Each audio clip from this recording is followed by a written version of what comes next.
Buenos días. Muchas gracias a la Universidad Javeriana, al Departamento de Filosofía y pues a Gustavo por invitarme a dar esta charla. Hoy les voy a hablar pues de mi tema de especialidad, que son las filosofías de la naturaleza. Y pues la idea es tratar de pensar cómo estas pueden proponer una vía alternativa para pensar la relación entre los humanos y la Tierra, que es una relación mucho más integral, teniendo en cuenta pues, que el tema que nos convoca acá es la ecología integral pues, del Papa. Entonces, pues el título de mi presentación es Filosofías de la naturaleza, su relevancia para pensar la relación humanos-tierra en el contexto de crisis ecológica y climática global. Entonces, pues para empezar, voy a empezar por un contexto general de cómo lo que se conoce como la crisis ecológica, la emergencia climática, a veces pues hoy en día están repensando mucho el término crisis ecológica, pero pues le vamos a llamar así como por mor de la simplicidad, cómo la crisis ecológica de alguna forma nos ha llevado desde el nacimiento de la conciencia ecológica, pero incluso desde mucho antes. El nacimiento de la conciencia ecológica por lo general se ubica con el lanzamiento de las 2 bombas atómicas de Hiroshima y Nagasaki, pero digamos que la crisis ecológica de alguna forma pues replantea lo que es la naturaleza para los humanos y lo que serían los humanos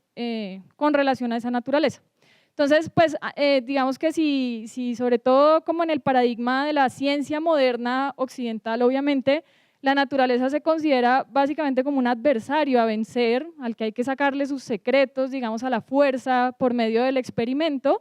A partir de este momento la naturaleza va a ser vista más como, como algo vulnerable que se tiene que proteger y deja de ser vista como una especie de trasfondo donde ocurre la acción humana, un trasfondo de alguna forma indiferente o del que no reparamos, y se vuelve algo que salta a partir del nacimiento de la conciencia ecológica al primer plano.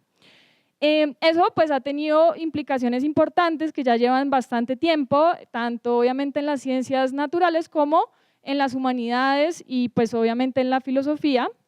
y pues ha tenido implicaciones en la manera en que ciertos humanos de alguna forma han estudiado, se han acercado para conocer la naturaleza, la han explotado, porque todo proyecto, digamos, desde la ciencia moderna de conocimiento de la naturaleza ya no es una simple especulación que quieren conocer la naturaleza por la naturaleza misma, sino que es un conocimiento que quiere aplicarse, un conocimiento que conoce la naturaleza para transformarla. Y pues la crisis ecológica pone ese paradigma de alguna forma en cuestión, y pone en cuestión pues, la manera en que ciertos humanos se han relacionado con la Tierra. Obviamente es muy importante aquí señalar que acá se ha hablado mucho de el humano, el ser humano, y por lo general pues eso tiene problemas porque en realidad los que han generado una relación complicada con la naturaleza no son todos los humanos o toda la especie humana, sino pues ciertos humanos, ¿no? Que por lo general pues se consideran venidos de Europa, que con un proyecto muy imperial conquistaron el mundo de alguna forma, impusieron o trataron de imponer su manera de concebir la naturaleza como una suerte de recurso a explotar. Pero la crisis ecológica también lleva a replantear pues, ciertos presupuestos y hay como 2 palabritas que me gustaría ser como las que voy a trabajar más acá. Una es el antropocentrismo y otra es el problema que también surgió ayer bastante, por ejemplo, en la conferencia de Gustavo, que es el naturalismo, el problema del naturalismo, de un cierto naturalismo, como decía, pues como también lo mencionaba Eugenio ayer en sus preguntas. Entonces, el antropocentrismo podríamos decir que es de muchos tipos, pero pues hay un antropocentrismo que es el antropocentrismo moral, que considera que el único digno de consideración moral es el humano, por todas sus características. También hay un antropocentrismo epistémico, que es un antropocentrismo que considera que no podemos conocer la naturaleza sin de alguna forma ser nosotros los que ponemos en la naturaleza orden y ley. Esto sería un paradigma un poco kantiano de la manera de aproximación a la naturaleza, donde es el sujeto trascendental el que de alguna forma le impone sus categorías y sus formas de ordenamiento y las leyes a la naturaleza. Y luego pues habría un antropocentrismo que es más ontológico, que considera que de alguna manera el humano no se puede explicar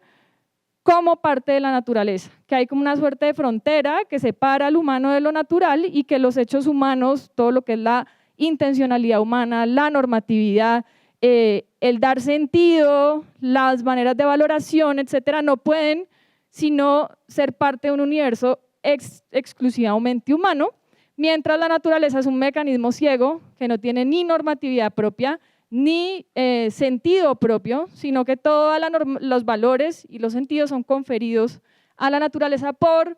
el humano. Esto viene de alguna forma de una nueva, como un paradigma moderno, impuesto también como por una visión europea, y que, pues, que de alguna forma viene de la física moderna, donde la naturaleza básicamente se le sacan todas sus como sus telos o sus fines propios, sus procesos propios, y la naturaleza termina siendo materia inerte, de alguna forma movida por las leyes de la física, por una causalidad eficiente, y ahí pues no podemos ubicar al humano, porque el humano pues de alguna forma tiene espontaneidad, autodeterminación, tiene varias características que no permiten verlo como parte de ese orden natural, y eso genera una suerte de antropocentrismo pues que podríamos llamar ontológico. Y luego entonces habría también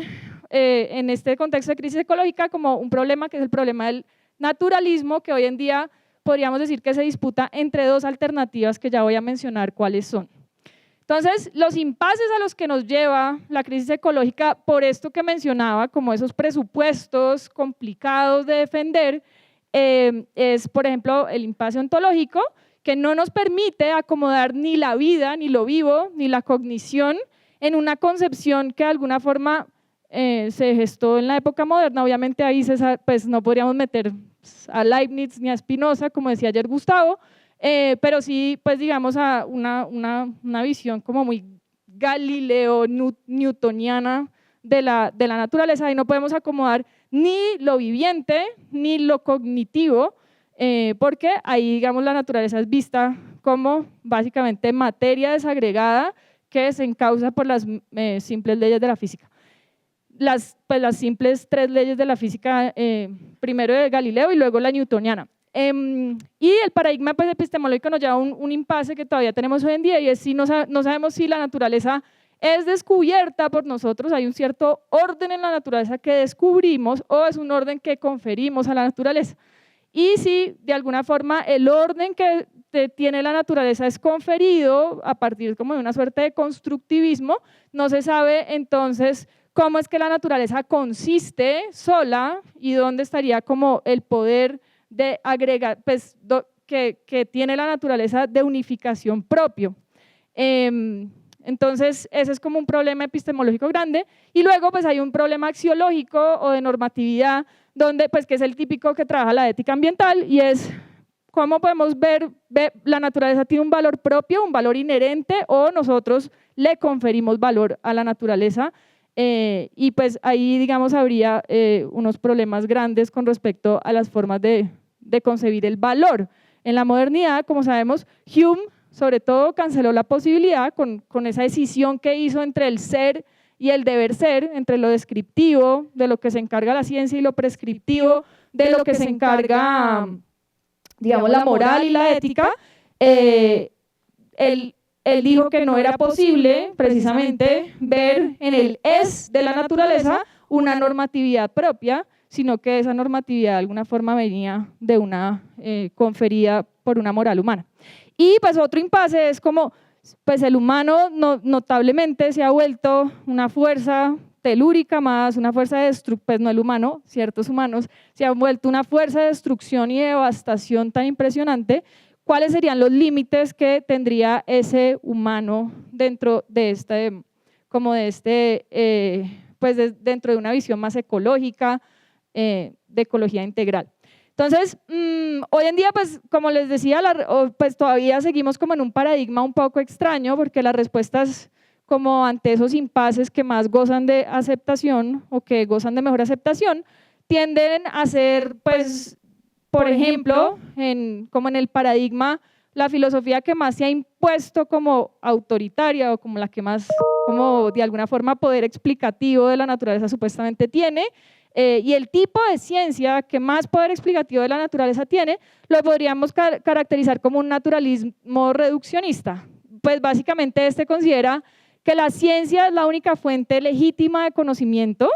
y que la filosofía de alguna manera tiene que adoptar la forma científica.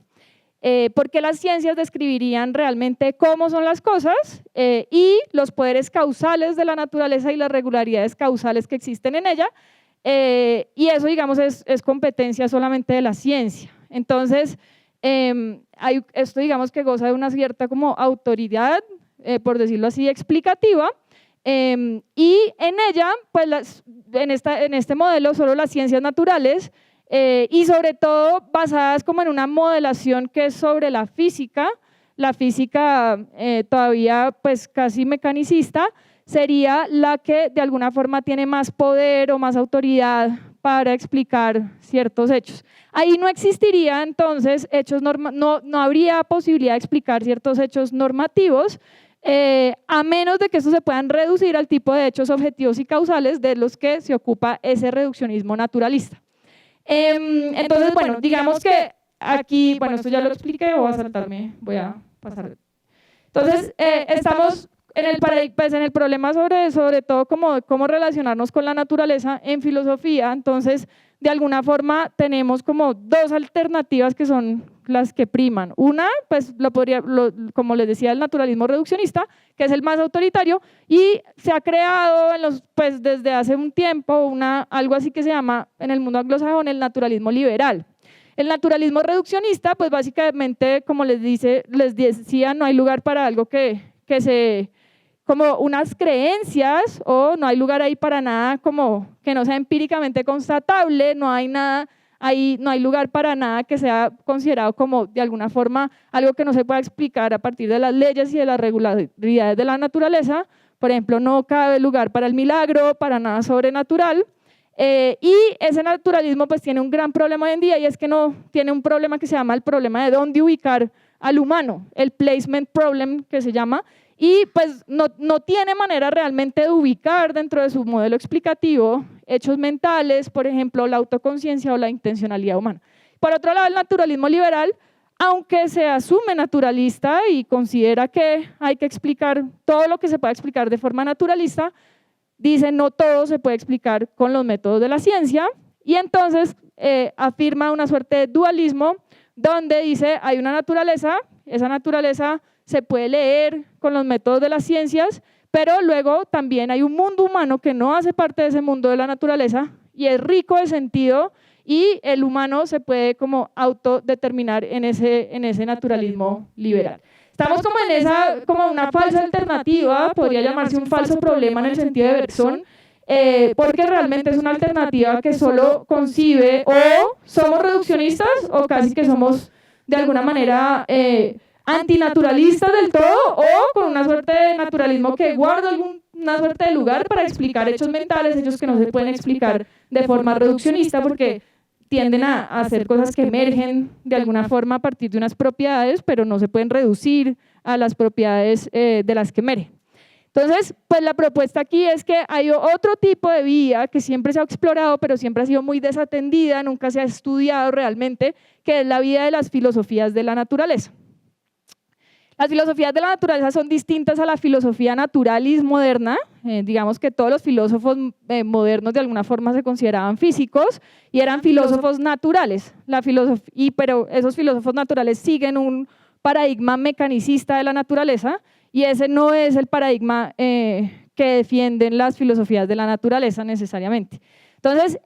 las filosofías de la naturaleza son una vía alternativa a estos naturalismos que podríamos decir que están en disputa hoy en día, el reduccionista y el liberal, y es un tipo de naturalismo que trata de explicar ciertos hechos que no se pueden explicar a partir del paradigma reduccionista, que sería, por ejemplo, la vida. La vida o lo viviente en general, es espontáneo, tiene espontaneidad, no está necesariamente determinado rígidamente como, por ejemplo, podría estarlo la materia inorgánica. Tiene espontaneidad y se organiza, y de él emergen ciertas formas de organización que no podían anticiparse de los componentes más básicos, digamos, de donde se partió. Estas filosofías de la naturaleza tienen una suerte de método donde no solo prima como el método empírico de las ciencias empíricas o el método experimental de la naturaleza, sino que dan lugar a algo que se considera de alguna forma a veces un sacrilegio en la ciencia, que es que dan lugar a la especulación. La especulación puede ser parte como de la filosofía de la naturaleza, y pues la propuesta es que estas pueden superar los impases que vemos hoy en día, a los que nos ha llevado como cuando empezamos a tratar de pensar nuestro lugar en la naturaleza debido a la crisis ecológica, pues los impases con los que nos encontramos pues nos llevan como a esa vía callejón sin salida entre unos naturalismos que no son satisfactorios. Entonces, las filosofías de la naturaleza podríamos decir que surgieron en la filosofía clásica alemana, donde digamos que estaba en boga después como de un siglo XVIII, donde hubo como una suerte de materialismo vitalista extraño. Empezaron a surgir como problemas porque se consideraba que el paradigma mecánico de la naturaleza del siglo XVII no podía explicar satisfactoriamente, por ejemplo, la naturaleza organizada, o lo que hoy en día pues llamaríamos los organismos vivos. Y también tampoco, digamos, en ese paradigma se podía ubicar, por ejemplo, lo que es la agencia o el problema de la libertad en la naturaleza. Entonces, uno de los como grandes, que es el único que voy a alcanzar a mencionar acá, como pues fundadores, diría yo, de lo que es la filosofía de la naturaleza, es Schelling. Schelling, pues básicamente tiene dos problemas, y aquí formula su filosofía de la naturaleza. Una es, ¿cómo vamos a superar la escisión entre el reino de la libertad y el reino de la naturaleza, que fueron dos reinos que Kant de alguna forma separó? ¿Y cómo vamos a tratar de superar la concepción kantiana de lo que él llamaba las esencias organizadas, que son los organismos vivos? Si la naturaleza de alguna forma para Kant solo podemos decir que se comporta mecánicamente, porque hay unas entidades en la naturaleza que tienen características organizativas o autoorganizativas y espontáneas, y que de alguna forma no caben dentro de este paradigma. Entonces, pues, bueno, digamos que no voy a mencionar todo el problema en Kant, pero Kant en la tercera crítica, en la crítica de la facultad de juzgar, hay una parte que se llama la crítica del juicio teleológico, y él pues básicamente cae como en un impasse o en un problema, y es que muestra que pues hay ciertas entidades naturales que necesitamos entenderlas como si obedecieran a fines, pero lo que dice Kant es que para entenderlas, que son los organismos vivos, necesitamos el concepto de fin natural, pero el problema es que lo que dice Kant es que ese fin natural en realidad no está en la naturaleza, sino que de alguna forma es un aporte de nuestras estructuras mentales. Entonces, el problema es que Kant dice, en la naturaleza hay ciertas cosas que se comportan como si estuvieran dispuestas de acuerdo a fines, hay un telos en cierta parte, en cierto estrato de la naturaleza, pero de alguna manera es pues nuestra forma de darle sentido. A eso lo llama Kant pues el principio regulativo, les da un poder regulativo al concepto de fin natural en los organismos vivos y no un poder constitutivo, lo que quiere decir que para él eso no está en la naturaleza fenoménica, sino que es conferido o dado por el sujeto trascendental. Entonces, ahí digamos que pues se abre un problema, y es que entonces bajo el paradigma kantiano nosotros somos los que vemos organización en la naturaleza, y la naturaleza no se organiza de alguna forma por sí misma. Y entonces ahí entra Schelling a decir, no, pues realmente tenemos que repensar el problema de la naturaleza, porque es como un problema muy importante, y él tiene como dos apuestas. Una es pues que va a volver a relacionar, y esto es muy importante para hoy en día, ciencia y metafísica. Él dice, no puede haber metafísica sin física, no podemos hacer una metafísica sin física, y dice que no puede haber una ontología aislada de los avances y los últimos hallazgos de la ciencia. A pesar de que a veces se considera que Schelling era un filósofo de diván que simplemente especulaba sobre la naturaleza, pues él estaba en Jena muy influenciado por Goethe, y iba a los laboratorios y estaba estudiando electromagnetismo, galvanismo, pues digamos que tenía como muchos intereses por la geología, etcétera, por la morfogénesis, por bastantes como problemas que eran típicos como de las ciencias naturales de su momento. Entonces, pues él ahí empieza a descubrir que en la naturaleza de alguna forma hay ciertas cosas que no son explicables necesariamente por una física simplemente empírica, sino que se necesita una física que como que tenga aportes de la metafísica, a lo que él le va a llamar una física especulativa. Entonces es una metafísica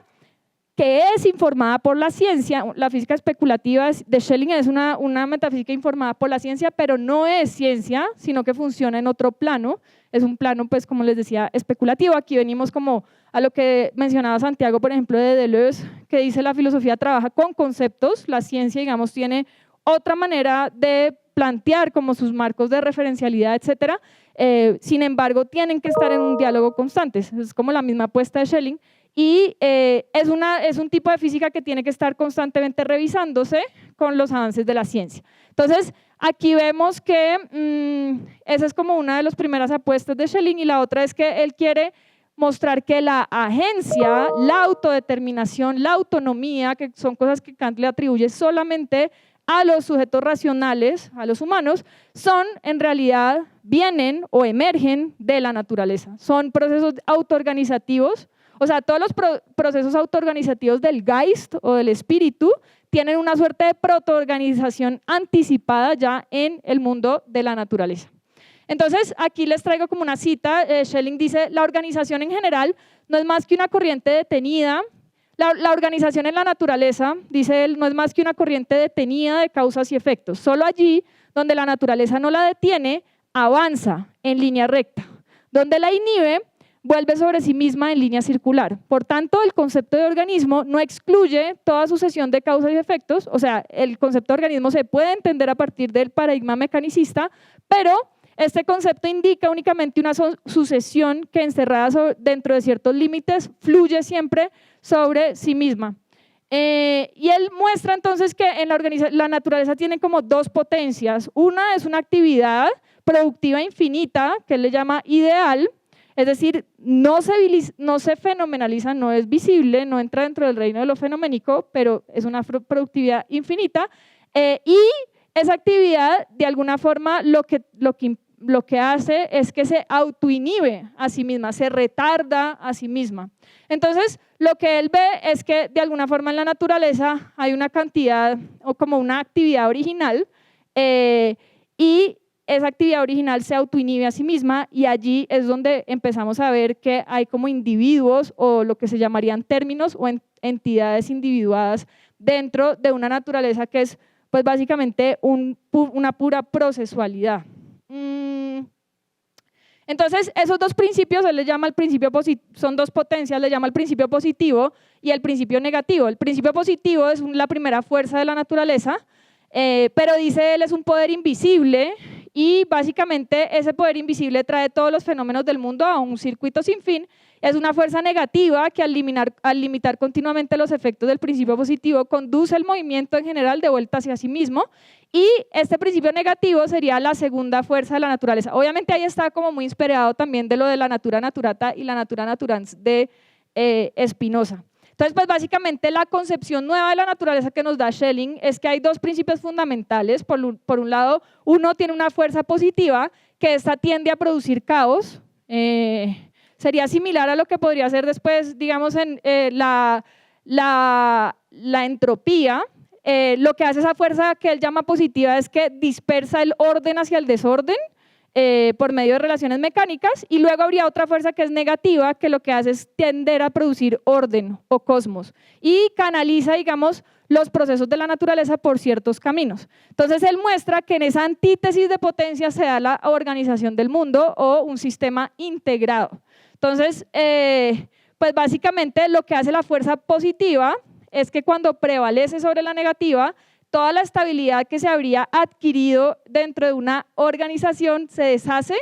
y de alguna forma todo lo que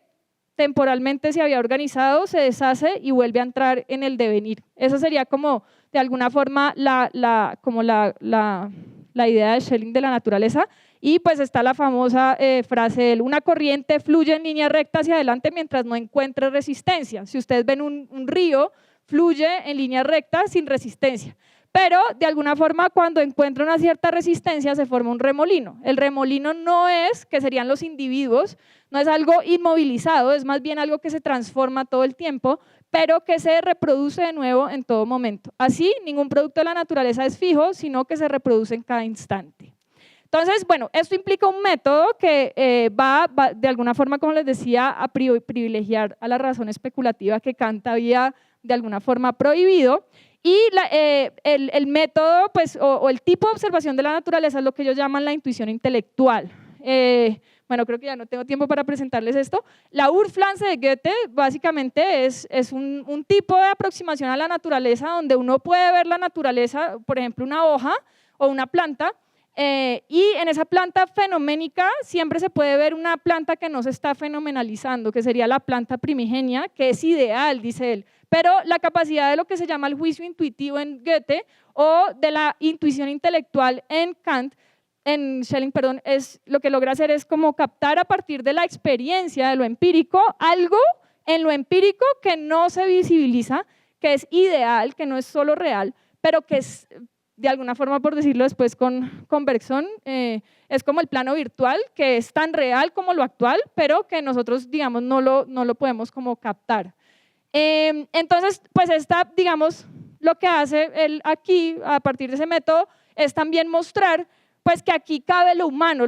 no es algo separado que se salió de la naturaleza, no es algo desdarwinizado necesariamente, sino que básicamente lo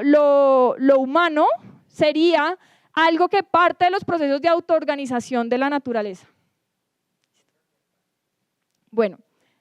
Para terminar así rápidamente, digamos esto porque es relevante, porque para Schelling y para todos los filósofos de la naturaleza tiene una normatividad propia,